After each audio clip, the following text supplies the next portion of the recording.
Unsa man? Okay.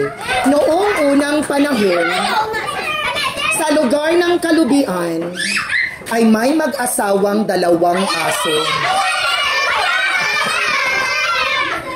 Ang asong ito ay si Asong Dundon. Kasama ang kanyang asawang si Asong Saijen.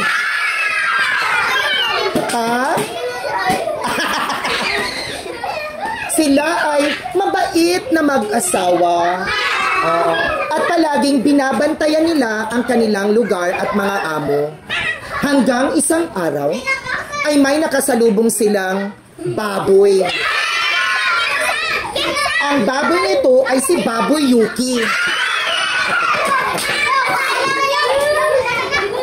Kasama ang kanyang asawang si Baboy Arky.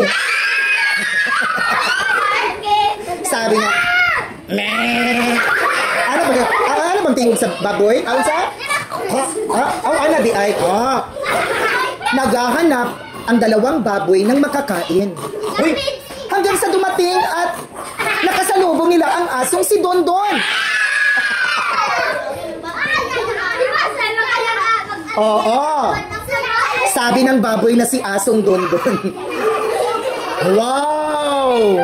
Ang sarap ng baboy.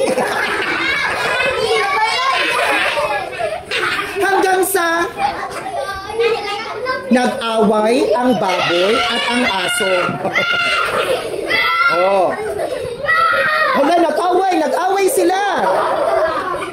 Hanggang sa dumating ang isang elepante. Ang elepanting ito ay si Arones. Sabi, at iwinasiwas ang kanyang malaking ilong. At dumating din ang isang kangaroo. Ang kangaroo ito ay si Chanel. At dumating ang mahal na diwata. Si Diwata Jessa. At dumating din ang isang sangre. Si Sangre Estrella. Siya ang sangre ng apoy. At nilitsyon niya ang baboy.